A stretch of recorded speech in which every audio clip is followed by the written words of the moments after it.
인류가 언제부터 어떤 이유로 불을 사용하기 시작하여야 됐는가에 대해서는 아직 분명히 밝혀지지 않았지만 불은 인류의 생활에서 주요한 수단이 되어 왔습니다. 석기의 사용과 함께 불의 사용은 원시시대의 인류를 다른 영장류로부터 구별되게 하였으며, 불의 사용에 의해서 인류는 자연적인 거주지역이었던 열저지역을 떠날 수 있게 되었고, 또 여러 상태의 환경을 만들어내서 진화와 발전을 촉진시켰다고 생각할 수 있습니다. 인류는 불이라는 강대한 에너지를 얻음으로 온난함과 조명을 취득하였고, 음식물을 조리하고 도구를 만들어내었으며 금속 지식도 가질 수 있게 되었습니다.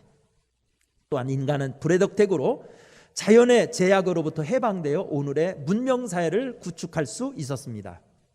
그런데 오늘 우리가 읽은 성경 본문 사도행전 2장 1절부터 13절에 나오는 이 본문에는 인류 문명을 진보하게 하고 온전하게 완성시켰던 또 다른 불이 있다고 증거하고 있습니다. 이 불은 우리 눈에 잘 보이지 않으나 한번 임하면 인간을 변화시키고 마침내 그들이 사는 교회와 나라도 새롭게 하는 능력이 있습니다. 바로 성령의 불입니다.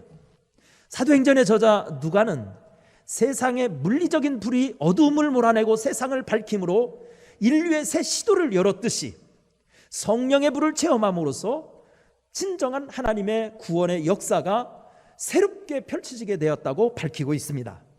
그렇다면 왜 우리는 성령의 불로 타올라야 할까요? 우리 그리스도인들은 성령의 불이 타올라야 되는데요, 왜 우리가 성령 충만을 받고 성령의 불이 타올라야 할까요?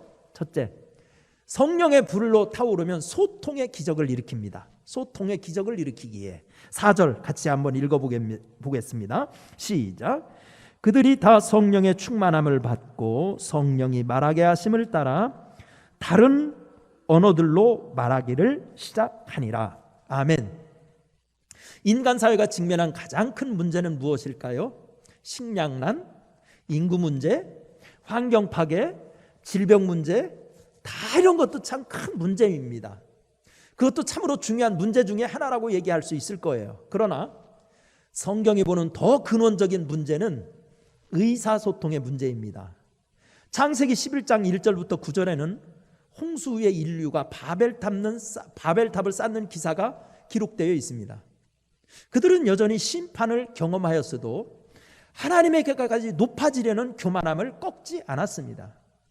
그때 하나님께서 내려진 심판이 언어를 혼잡케 한 것입니다. 그에 따라 인간이 흩어지게 됩니다. 오늘날 개인 간의 문제에서부터 국가 간의 외교 문제에 이르기까지 의사소통이 되지 않아 싸움과 전쟁이 일어납니다. 의사소통의 단절은 세상을 그토록 고통스럽게 하는 것입니다. 그런데 오늘 본문에서 성령의 불이 임하자 서로 다른 방언으로 말하기 시작하였다고 기록하고 있습니다. 이것은 성령의 역사가 바벨탑의 저주를 풀어주어서 우주적으로 소통의 확장 새 시대가 도래했음을 알려주고 있는 것입니다. 그렇습니다. 성령으로 불타야 이웃에게, 민족에게, 타민족에게 복음을 설명할 수 있는 능력이 생깁니다. 그래서 성령의 불을 받아야 돼요. 성령 불 받으면 교인들끼리도 다 통하게 되었어요. 영은 영끼리 통하게 돼 있지 않습니까? 그래서 교회도 잘 되려면, 교회도 부흥하려면 성령의 불이 타올라야 돼요. 의사소통이 안 된다, 갈등이 심하다, 싸움이 있다, 그건 한마디로 성령의 불이 없어서 그런 거예요. 여러분, 성령의 불을 사모하십시오.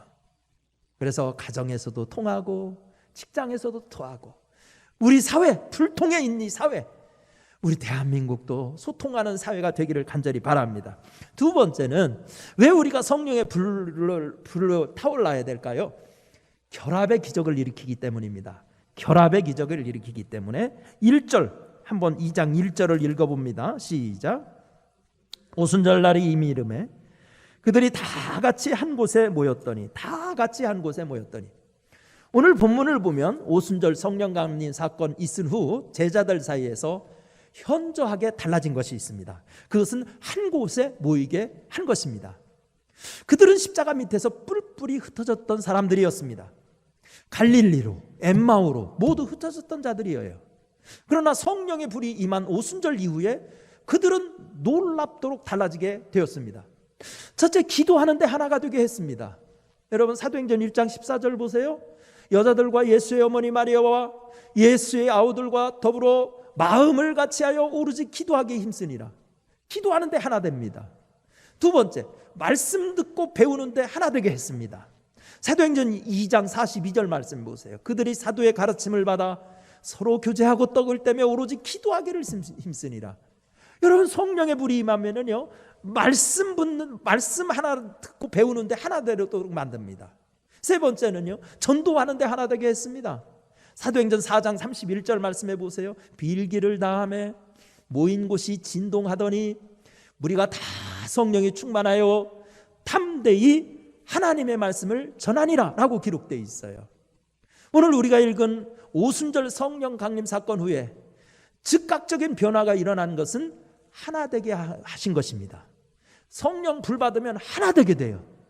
하나 되게 되면 큰 힘을 발휘할 수 있습니다. 그러나 불연하면 많은 은사와 달란트를 가지고도 아무 일도 할 수 없습니다. 다양한 취향과 개성을 가진 성도들을 하나 되게 하는 힘은 성령의 불이 임할 때 이루어집니다. 하나 되게 하는 힘은 놀라운 축복이요, 기적입니다. 사랑하는 우리 목동교회 성도 여러분, 우리도 성령으로 불타기를 간절히 바랍니다. 성령을 사모하세요.